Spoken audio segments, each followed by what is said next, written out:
There you go. Thank you.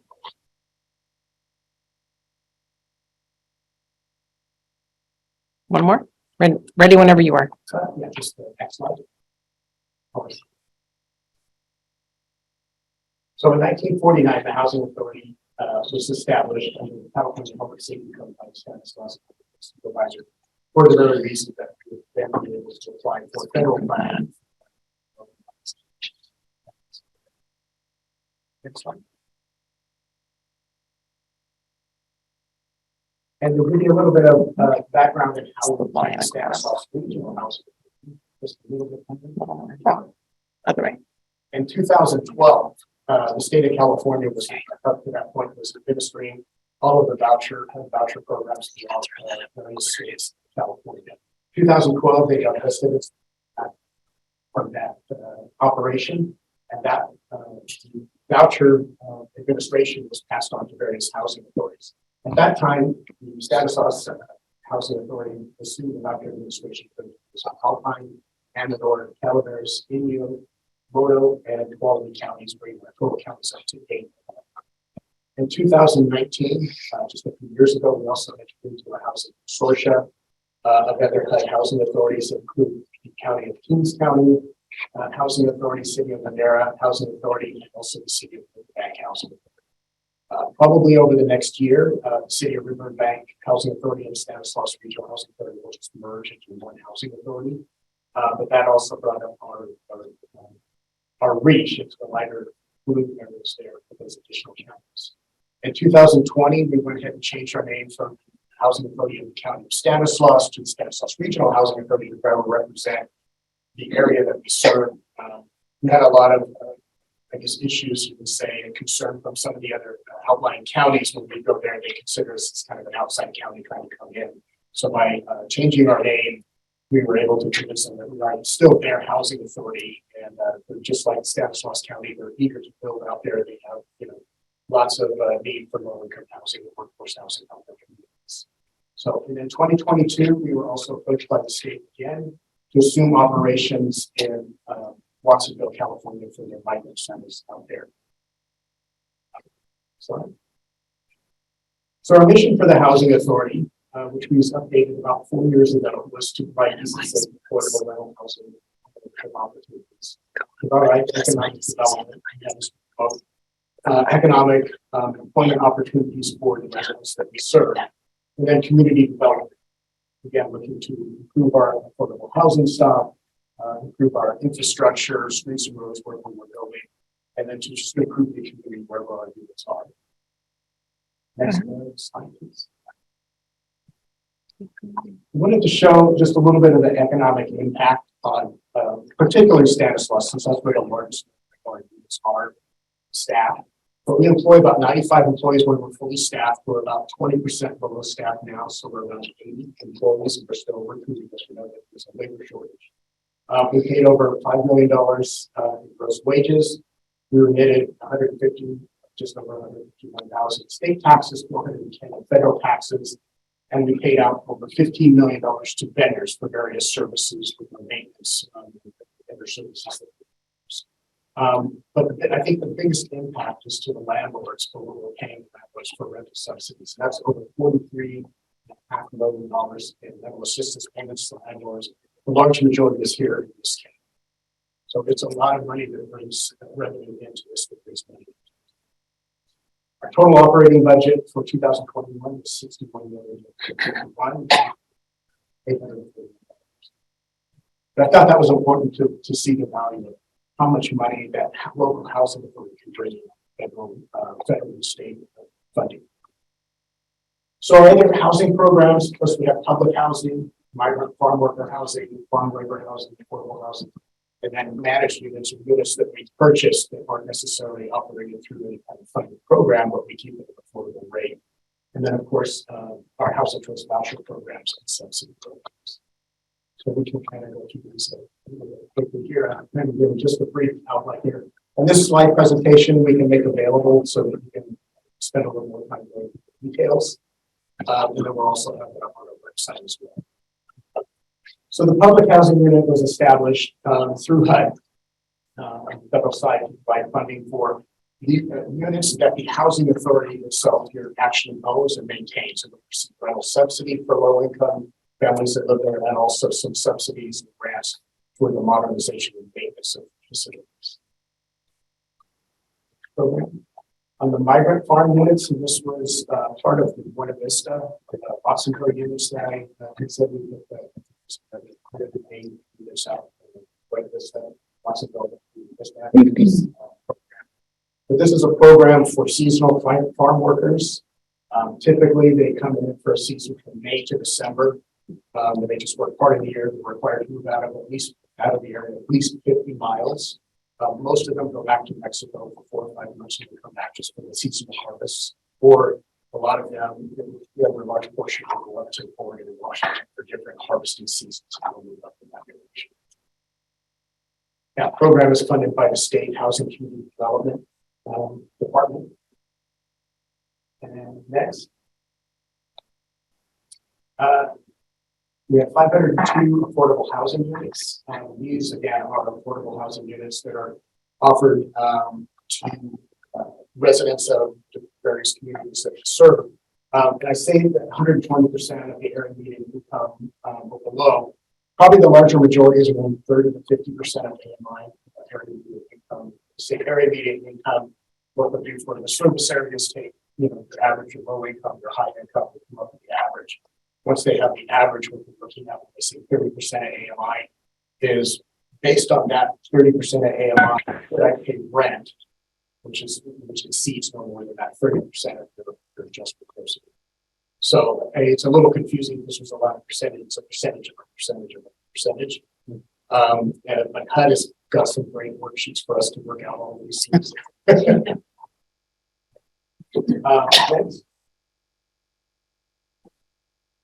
Now we have our rental subsidy and voucher programs.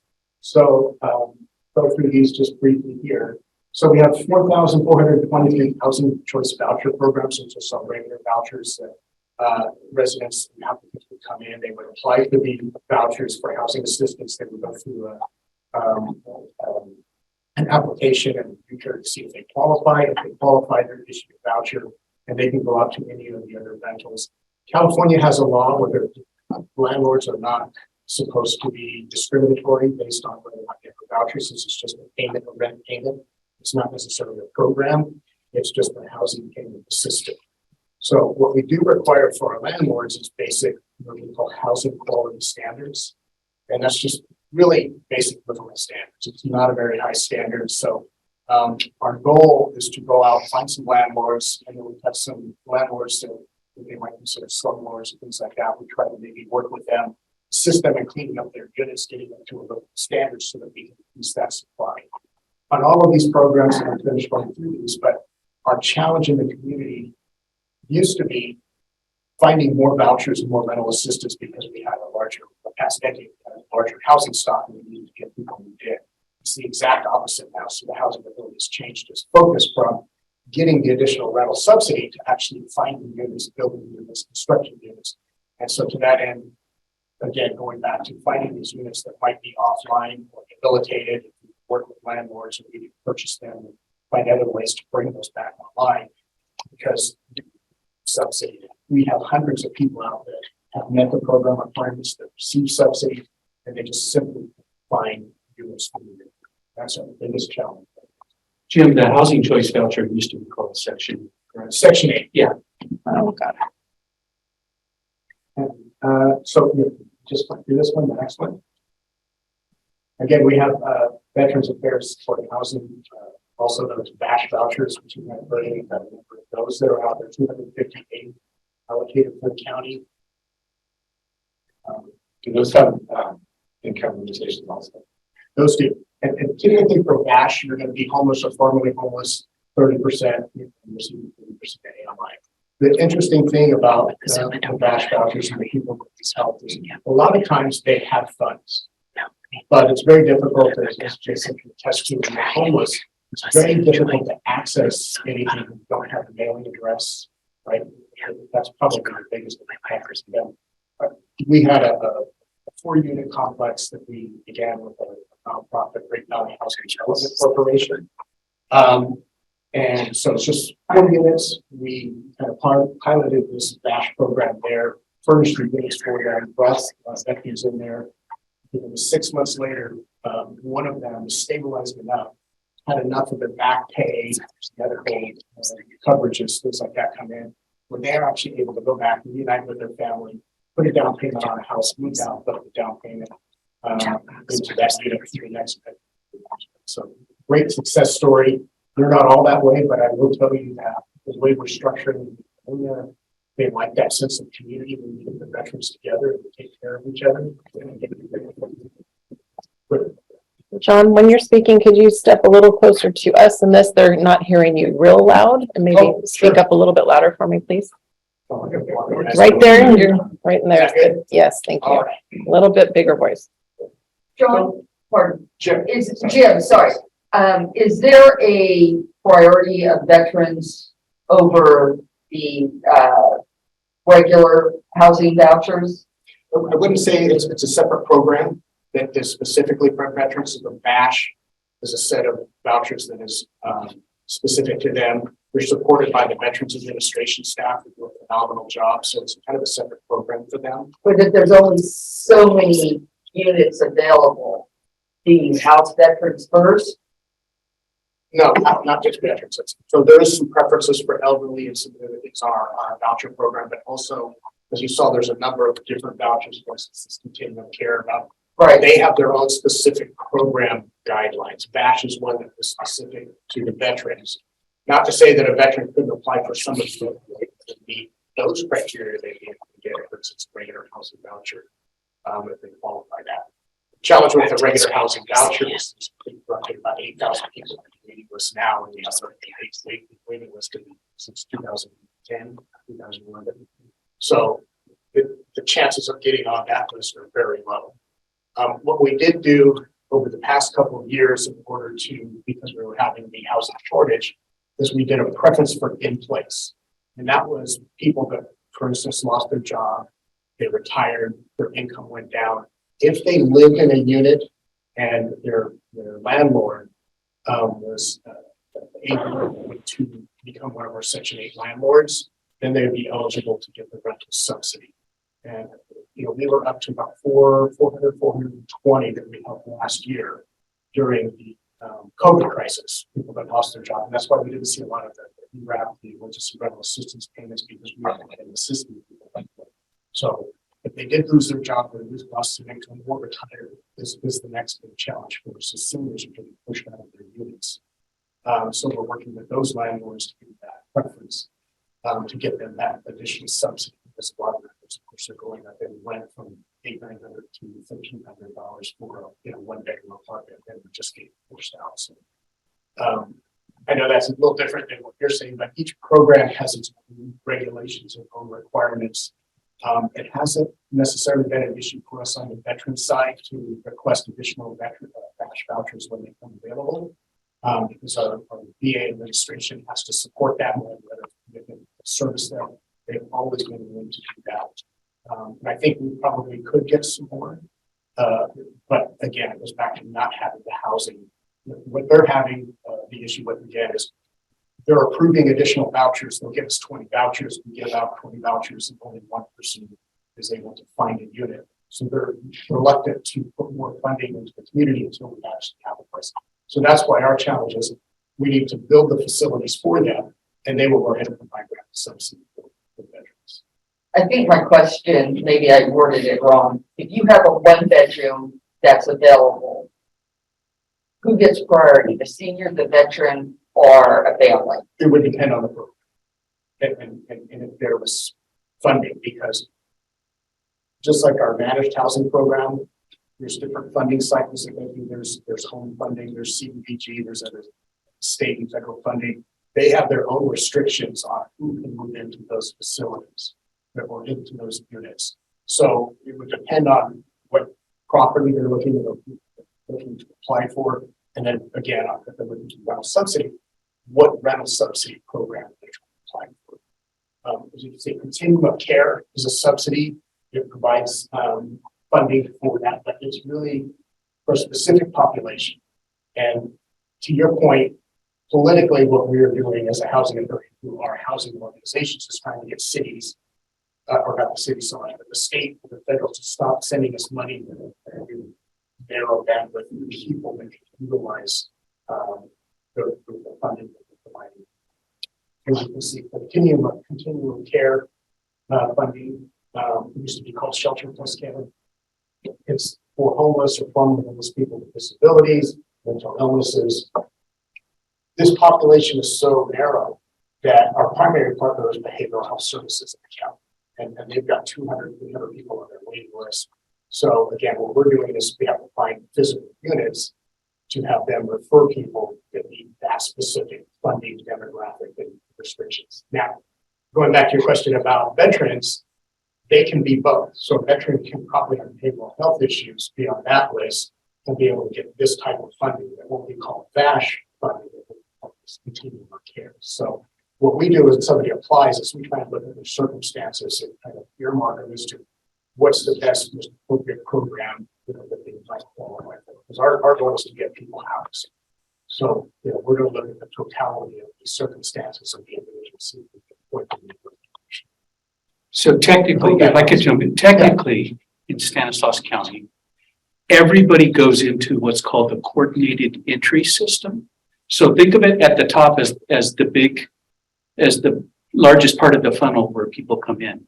And as they're evaluated in the coordinated entry system, which is a database that lists what their challenges are, their income strata, all of those things, then the coordinated entry system can search for opportunities for housing that fit that criteria. And whoever has the highest and greatest need gets slotted into that housing unit. So it could be a veteran, it could be somebody with HIV, it could be somebody with serious mental illness. It just depends on what's available and what the triage of the system shows is the highest need.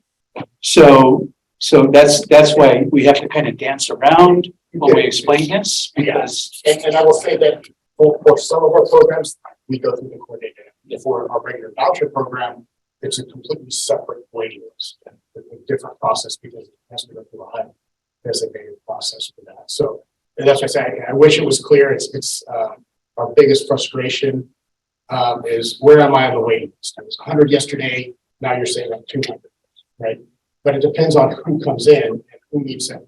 Are they disabled, disabled, veterans? There's a number of different criteria that will kind of list daily on your position. So it is challenging for us to answer those questions, but that's the way the system is set up. And we'll say that because we have so many specialty items, as you'll see when we go to the next one. So this is behavioral health, homeless, right? Immunodeficiency syndrome, diseases, things like that. So if you go to the next slide, maybe we'll have family unification. This is for specific vouchers and rental subsidy for families that may be separated because somebody is just getting out of the hospital and they were under care and they're at the risk of being separated. So we have vouchers to keep those families together. The other big thing is youth foster care. So one of the biggest populations that we're trying to serve too is that youth out of foster care. Once you're 18 in foster care, you're essentially cut loose. You have no resources. There's no family. There's a lot of types of support for that. So we do have at least 36 months worth of housing vouchers that are available for their rents. But again, the issue that we're having is where the fiscal years. And then emergency housing vouchers, you may have heard about these. These have come out in the last few years to kind of deal with the housing crisis, the homeless crisis. Again, it's great. We have 200 of these. We've only housed about 78 people, and that's been over about a year and a half. But again, the challenges are, and I think that Steve will go into a little bit about this. It's hard to find a landlord that's going to take somebody that meets the requirements of being directly off the street and moving them into the unit, even providing the rental subsidy. Just because sometimes they're not housing the, save that for Steve to go into a little bit on his presentation, because the housing authority does housing. That's we don't provide a lot of services. I know that we're looked at as a social service agency, but we're in the we provide rental subsidies, we provide physical structures and buildings, property maintenance. And then we use our, work with our partners to provide the services, behavioral health, Stanco, CSA, community housing, Shelter social services. services, and so a number of different organizations in the community that provide those services. That's their specialty. And so that's what we would rather do. We do it on our developments, we do it with our services, is to partner with people that do that as part of their everyday business. So the emergency housing vouchers, again, we've got 200 housing vouchers that we were allocated so far. We could probably apply for more, but not until we can at least find housing for the use of the us. And so again, the physical limits are challenging. Mainstream vouchers, another very narrow bandwidth of vouchers that are available for families.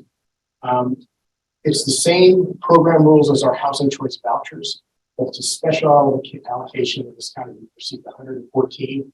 And again, it's for families that have somebody that is disabled between 18 and 61 in that household. That's the other caveat that we have. So it's a very narrow band. Next. Stability vouchers. This is another one that HUD just came out with. We received 20 initial vouchers for this. It's essentially the same as the emergency housing vouchers. The emergency housing vouchers as an incentive gave us about $1,500 per voucher to offer as an incentive for the landlords to take somebody, homeless person off the street and then to get it to the program. This is essentially the same program without any of those incentives. So it's just strictly rental subsidy. So on the vouchers, do they accumulate? Do they every year you get a batch and you keep that batch? Do you add to that batch? So this is a great question. I was going to kind of circulate that in because when we say vouchers, and that term is used a lot, it's not an actual voucher. When they say we have a voucher, what HUD does each year is they look at how much funding we've used and how much funding we requested. They take that number and they say, based on your average rental market and divided by that number, you should have this many vouchers. The challenge is I may have 5,000 vouchers in say 2019, okay? And I get X dollars for that. But as rents go up 20%, my voucher count probably goes down at least 10% because now I have less money to spread around for vouchers. So that's kind of a misconception that there's an actual physical number of vouchers. And that's why we see that these numbers are good as far as the number of vouchers that we have out and available. They fluctuate. And they can fluctuate month to month as we see what the market conditions are out there. If the rents double in an area, then the number of vouchers go down that we have. And when I say number of vouchers, I see number of vouchers as the number of families that we can help. I think maybe that's a better way to look at it than a physical voucher that will pay, varying degrees of money. But will the money roll over to the next year? Like you said, you had 78 and you had the option for 200, but you're only able to use 78. Does that money stay in Stanislaus County? Yeah, so each year we're allocated a budget amount. There's public housing, there's various vouchers, most are specialty vouchers. So they will allow us to roll a certain portion of that over into an operating reserve account. It depends on the program again. Some of them are 2 to 3 months worth of operating or expenses, but typically no more than about 6 months of your normal average usage, whether it's operating expenses or your voucher usage. That's the max you can do. The following year, if you have more than that, what they do is they reduce the amount of funding that you're going to get to make sure that you're holding the portion. Yeah. The other thing that I wanted to go over is our community and economic development. We talked about challenges with us hiring staff and employees, but also in our development projects, we're having all of our contractors how difficult it is to find laborers and workers out there. So what we're trying to do is create a couple of different training programs. We have a 1612 new office here that had a huge kitchen, commercial kitchen.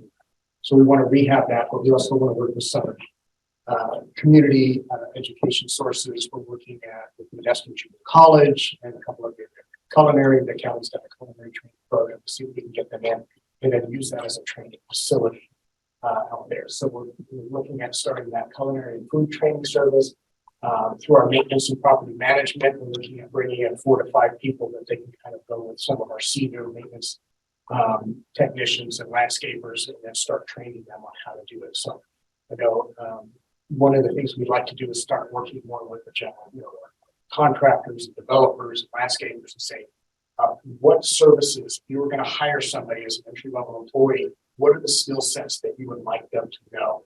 We can build that into a training plan, usually anywhere from 4 to 6 months. Bring them out, have them do the field training, check them off that they know how to use the different equipment, that they understand safety rules, and those kind of things. And that way they're ready to go out and be hired. I have here just a list of current developments that we're working on right now. We have a place of 1612, which was the old Clarion Hotel on 6th Road. We'll be opening our offices there. Hopefully by the end of December, early January is what we're pushing the general contractor on. Again, we're still facing material shortages, like all of our project, switch gears and things like that are 12 to 18 months out to get the major electrical equipment to the site to get buildings ready. We have a workforce housing project that we're doing. That's 148 workforce housing units. Again, there won't be any subsidy on those units. That's just designed to try and keep the rents low enough for somebody that's out working a regular job, making minimum wage $15 to $20 an hour now, to be able to afford an apartment there. So we're looking at rents ranging from about $950 to $1,050, and that includes utilities. So we have some other properties up in San Andreas, Foothill Terrace. It's 23 cottage-style units up there. Again, workforce housing. Central Valley Homes is a new one that we're working on Spine Street, and they have a property control office part of that property there. It's going to be 38 total units. We call that Central Valley Homes. Again, going to your question of who qualifies, we have 5 different major funding sources, all of them have their own AMI restrictions, affordability restrictions, and rules for who can go in there. So our leasing team is very good at going through each one of the funding agreements and building that, I guess, funnel, you would say, as people come in, is who's going to meet each one of those criteria and try and fit them to the unit that best fits and matches their needs. Edwards Estates, we have 35 family homes for home ownerships that we're building. In Modesto here, Vesco Ridge should be finished at the end of December, and that's 8 behavioral health units. We're going to be using that continuum of care funding to fund the rents there. And then we have Park Rio, which is a new one that we're working with, 1500 Robertson Road. It's across the street from where our old offices were. And we're looking at about 97 units there, workforce housing and senior housing. I also, again, you can look this up, but I have a series of our previous developments that we've done in the past. And I really put that up just to see what we've done. But you'll see on the time scale here where we were doing a lot of development with the Housing Authority, and then around 2014 it kind of tapered off as we hit the housing bubble here. We had the housing crash, and that's where we were really focusing on getting the vouchers, less construction, getting more subsidy in to fill up the units that we did have available. We'll see now that it's kind of going the other way, so we're not asking for as many vouchers. And what we're working on is trying to develop additional units. In a nutshell, real quick, I know it's a lot of information, and you could probably do a couple hours on each one of those sections, but I hope that gives at least an overview of what we're doing. There's a lot going on at the agency. We're excited, we're proud of it. With that, I'll take a few questions or any other questions anybody has. Yeah, one more question. Yeah. Promise. The upkeep of the units that are privately owned, and then also the deterioration by the tenant, how do you all work that scenario out? Again, depending on the program for housing authority owned units, public housing units that we own, We do have federal funding that Oh, comes the in. private. So private, so if there is Section 8, tenant housing choice voucher, it's the landlord's responsibility. So as a housing authority, we don't really have a fund to help them for damages, but remember, the rental subsidy, what we're providing is just a rental subsidy. We're assisting them with funding for their rents. And it's really just a tenant landlord relationship. So the landlord should still be going through the same process. There's no different process than they would do for any other tenant. They should still do whatever background checks or anything that follow fair housing standards and laws. So it's the same thing that they would do for any other tenant. They should look at it as it's just, somebody else, if they had a trust account set up for them to help pay their rent, we would be that trust account. We're providing additional funding for their rent to make sure that it's covered. The one other thing that we can do as a housing authority with that subsidy is we will provide rent for the months that it's unoccupied for a series of months, and again, depending on the program. So we try to provide some incentives that way. We will try and work if there's some issues with the tenant, then there's some social services. We'll try to connect with partners to see if they can go out. But again, the tenant has to want that help, right? We can't force them to do it. We don't have enforcement capabilities over any tenant that's not in the Section 8 program. What we can do is help them if there are substantial damages because they're part of our program, as we can sometimes help with through the eviction process or education process of getting them to change the ways. What the landlord would do if there's damages is they would file that just like they would with any other tenant and see if they could reclaim any of the damage funds. The damage costs From the tenant. from the tenant. Yeah, they get that money. Yeah. So there are voucher programs that we access through competition through the continuum of care.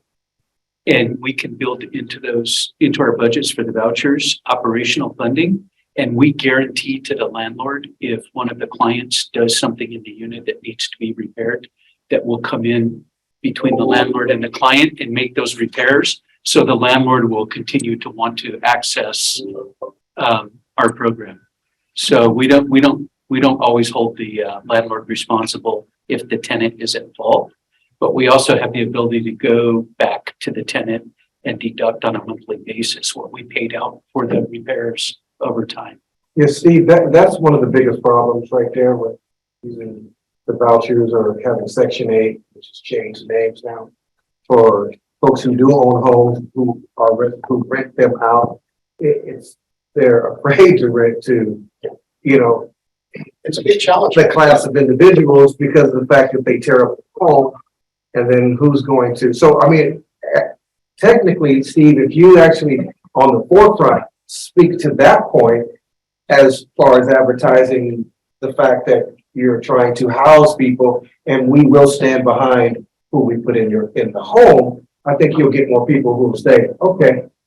But other than that, they're just like, no way. You're right. And again, that is one of our largest challenges. But I will say, That's not every program we operate though. yeah, That's just supportive housing It's program only- vouchers. yeah, it's only something like for behavioral health, they have a fund set up in their agency to help fund some of that. And so Steve is exactly right. For the housing choice voucher, the Section 8 program itself, it doesn't have that funding that's available for that specific program. So each program kind of has their own parameters. But again, we look to our partners who can set those types of programs up to help us. We have a community services agency that can also maybe provide some support for things. So I agree with you, that's our challenge. But the only thing I can tell landlords is that we can, Well, I don't want to cut you guys off too much, but we have another presentation still yet. Councilmember Ricky has a question, and then if we could do the rest of the conversation after Steve's presentation. Sure. My question is just, we know that we've got a, 15 to 20,000 unit shortage of housing in, Stanislaus County. And I just was kind of curious what your vision or plan was to try to take a bite out of that piece of it. Yeah, and again, we're one agency, and I'm trying to see which camera to look at. You're looking here. Yeah, there we go. So, Chris, that's exactly it. So we have our, Kansas house we did was 103 units. We have 1612. We're trying to do 148 units. We have some of the newer single family homes that we're trying to build with 35 units there. We're looking at our Park Rio project, 97 units. So we're doing what we can on that side. I think the bigger question is we have to get development going here again.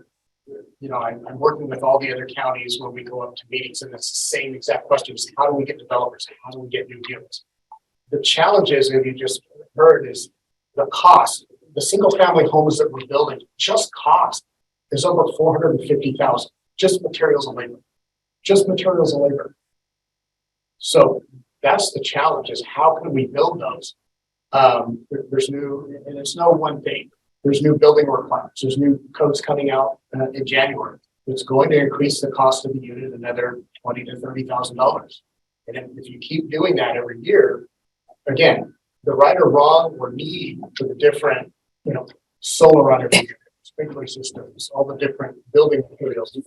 We can debate that all we want, but there's going to be a point at which we can agree that every house should, you know, be built this way. But it's unaffordable to anybody, so no one will put into it. So that somewhere there has to be a compromise. Transportation delays, you know, we work with transportation issues of not getting materials, but also the cost of transportation is so high now. If we have to buy certain types of vehicles because legislation is introduced, you know, that vehicles are going to now be 4 or 5 times as high, that cost is going to get transferred, right? So if there's no one item, I see there's probably 10 or 15 key areas. There's a labor shortage. We don't have enough people coming into labor forces. We're coming out of 2 years of COVID where people weren't going to school. It's architects, you know, it's attorneys, it's laborers, you know, across the board. So our contractors are telling us, well, why, you know, when I ask, why is this labor, you know, I'm paying a daily labor $100 an hour to sweep the floors, because if they don't offer that, they don't get anybody to work, because there isn't it's a supply and demand issue. So there's a lot. Yeah, I mean, we can sit here and come, like, you know, talk about the problems all day long, but the issue is that we have to get it done anyway, right? So Exactly. that's what I'm interested in, is how we're gonna get it done. So one of the things we're talking about, several of the people in the room are part of this group. It's all the affordable housing providers in Stanislaus County, is we feel rather strongly we need to land bank some land, so it's available when people get the funding and they're ready to go. And that there has to be a set aside of funding, probably in the amount of about $10 million, so that folks can access low interest loans to get going on the project. And then when they get the funding, they can repay the bank, and it will perpetuate itself. So we are putting that plan together as we speak. It's not ready for prime time, but it's not something that we haven't thought about, but we think those two approaches would help tremendously. Well, Steve, let me know how the city can help with that, because that sounds like a really good way to get through this. Okay. So Steve, can I offer you the opportunity to just like say your main point, but come back in January on the next thing? I mean, you can keep going, but I don't want to give you, you know, 10 minutes. I'll do it. We're out of time. I'd be happy to come back again. All right. great. It's almost 1, and so I really Yep, yep. love to hear your whole presentation. But no. Best presentation I've ever gave in my life. Yeah. So we have time for, let's go ahead and expand that whole thing then, and I do want to say one thing. Yeah, definitely. And it's this. I want you to know there's people in our community that are unhoused and they don't want to be housed. And there's nothing we can do to force them into housing. But what we can do, and this is in my presentation, is provide areas that are well managed where they can camp and park, so that they're not doing it in rights of way, they're not doing it in city parks. They have a place to go where there's restroom facilities. They can deposit their trash and their items, and it can be picked up regularly. It'll be lighted, there'll be security on site, not for the folks that are there, but to keep other folks out. And I think that's one approach that would help with the folks that are unhoused. I'll get to you in just a second. And I think everybody understands this, but we have a serious substance use disorder in our community. And I say invariably when I have to go to a property and there's an issue, whether it's unfortunately a death or a fire or an accident or biohazardous cleanup or whatever the case may be, it's usually linked to drug use and more recently in the past couple of years, fentanyl. And it's a big problem in our community and we can't close our eyes to it. And I know the Behavioral Health and Recovery Services has a program and they're presenting it mainstream throughout the county. But in housing, almost every problem we come across, they can't pay utilities. They can't make their rent payment. The kids don't have food in the cupboards is because the money's going to drugs. So it's a big problem. You had a question? So if there was an area where they're housed, utilities, garbage, everything taken care of, I'm assuming that's going to be at a cost to taxpayers. And wondering, has a study been done? Is that more cost efficient versus what we're doing now? Because I know it's a cost to the state, where there's a cost with theft.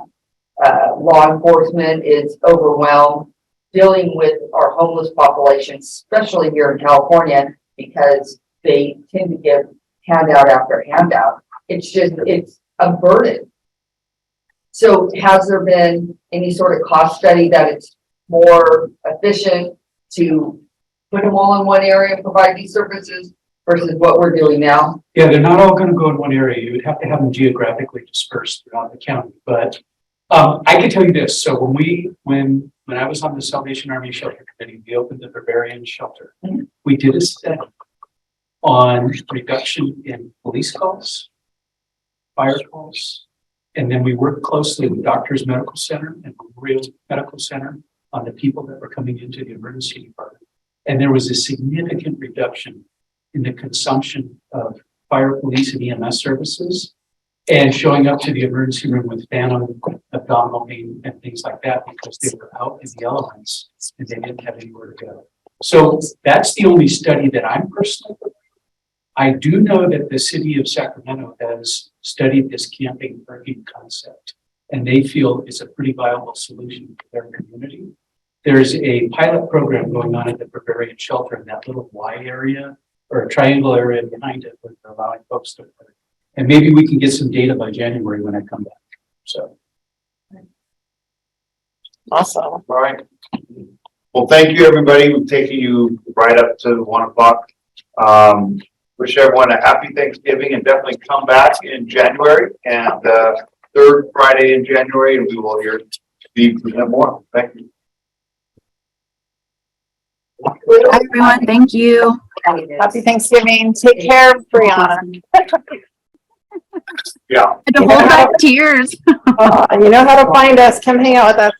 I will. Mwah. Bye, guys. Happy Bye-bye. Thanksgiving. You too. Tricia, do you want to do something with that?